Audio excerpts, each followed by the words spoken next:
If you clicked on this video because you saw a 40-foot sailboat paired with what looks like an absolutely ridiculous amount of bedroom space, then yes, you clicked on the right video, because the Catalina 400 Mark II does something that almost no other production 40-footer manages to pull off properly. It gives you a real owner stateroom in the back of the boat. Full beam, centerline, walk-around island-style bed. The kind of bed you'd expect in a small condo, not something floating on the ocean. And if you're planning to go cruising, live aboard, and spend serious time on your boat, that one detail alone might matter more than sail area and pointing angle or how fast it looks in the brochure. By the end of this video, you'll know whether the Catalina 400 Mark II is a genuinely smart buy in today's market, or whether that incredible bedroom is attached to 20-year-old realities you really need to understand before you write a six-figure check.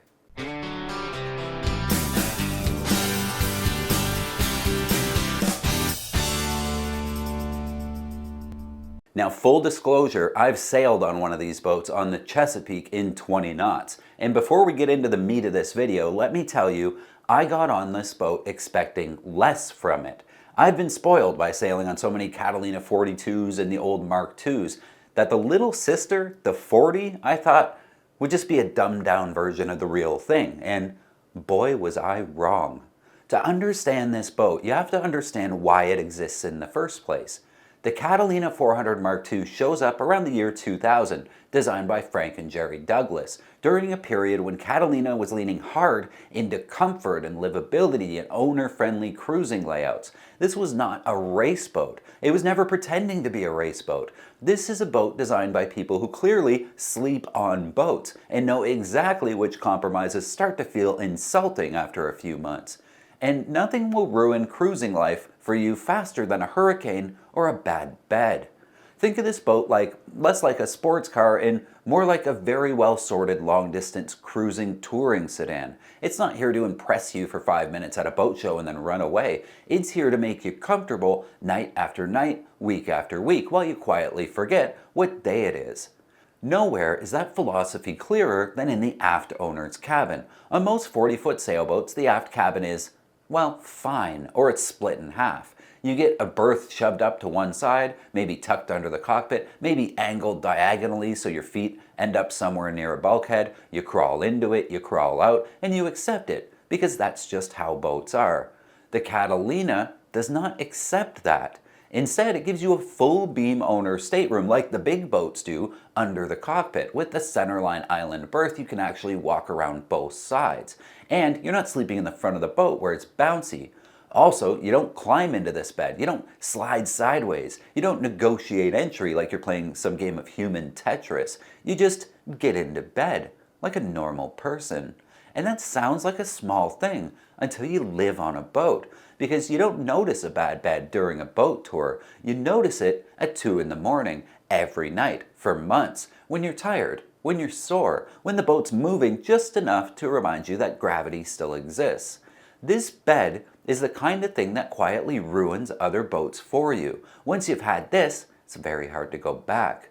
Of course, you don't get something this good without some trade-offs. To make that aft cabin work, Catalina had to allocate volume differently than many performance-leaning boats of the same size. The saloon is comfortable but not cavernous. The cockpit is practical but not race-optimized. This is a boat that spends its design budget where owners actually live, not where dockside bragging happens. And that philosophy carries through the rest of this boat. On paper, the 400 Mark II looks conservative. Its displacement is on the heavier side for a 40-footer. The beam is generous but not extreme. Sail area is sensible, not heroic. This is not a boat that's going to light up the rail and terrify your guests. What it will do is move predictably, comfortably, and without drama. It's the kind of boat that forgives small mistakes instead of punishing them. And if you're cruising, especially short-handed, that matters far more than brochure numbers. And if you're single-handed, this is just a 40-footer. It's about as small as you want to go if you're going to do some real live-aboard stuff. Construction-wise, this is classic Catalina of the era. Solid glass hull, cord deck, sensible structural grid, and bulkheads that are properly bonded. These boats were built to be used, not babied. That said, this is where the practical sailor voice needs to get very clear. These boats are now around 20 years old, and age matters. Standing rigging is either already done or it needs to be done. That's 15 grand. There's no third option here. Sails are either serviceable or they're tired or they're politely lying to you. Engine needs to be evaluated based on hours, maintenance history, and how they've actually used the boat, not what the listing says. This is not a cheap boat pretending to be expensive. This is a reasonably priced boat that still requires adult money. Owner feedback on the 400 is generally consistent, which is a very good sign after all these years. Owners always love the layout, they love the storage, they love how easy the boat is to live on. The aft cabin, unsurprisingly, comes up again and again as the standout feature on this boat. Complaints tend to be predictable and age-related rather than design disasters. System upgrades, original electronics aging out, canvas replacements, the usual list of things that happen when a boat hits its second or third decade of life. The important thing is that there are no widespread horror stories here, no single failure point that makes surveyors sigh and sharpen their pencils. Just the reality of owning a well-built cruising boat that's just old enough to order a beer. Now let's talk about money, because this is where Catalina 400 really gets interesting. Looking at the current listings, you'll see examples from the early 2000s through to mid-2000s trading roughly between 125 and 165 grand.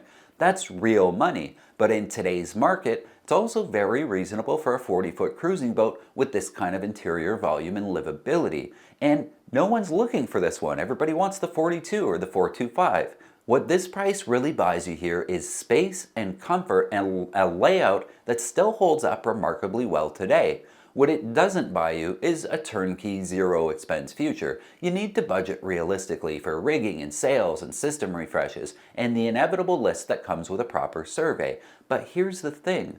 If you're planning to go cruise, if you're planning to live aboard, if your boat is going to be your home and not just your weekend toy, the quality of life that this layout gives you is hard to overstate. This is a boat for people who care more about how they live than how they brag or crossing oceans. This is a boat for couples, for long-term cruisers, for anyone who has ever woken up sore, annoyed, and slightly angry at a badly designed boat.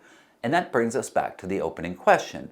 Is the Catalina 400 Mark II the fastest 40-footer out there? No. Is it the flashiest? Absolutely not. But if you care about sleeping well, moving comfortably, and actually enjoying the boat that you paid for, this might be one of the smartest 40-footers that you can buy on the used market today. And speaking of smart boats, if that Catalina 400 wasn't enough for you and you need a bit more boat, check out this article, Moody 46cc Used Boat Review. This Bill Dixon design from the 90s combines superb liveaboard comfort with true blue water capability, making it a great choice for those chasing serious time and miles at sea. I'll leave a link for this article in the description if you want to check it out. It's awesome. And don't forget to give this video a thumbs up. It really helps us out, but also it lets YouTube know that you like sailing videos, so it'll show you more of them, which is pretty awesome. Also hit subscribe so I can see you again next time.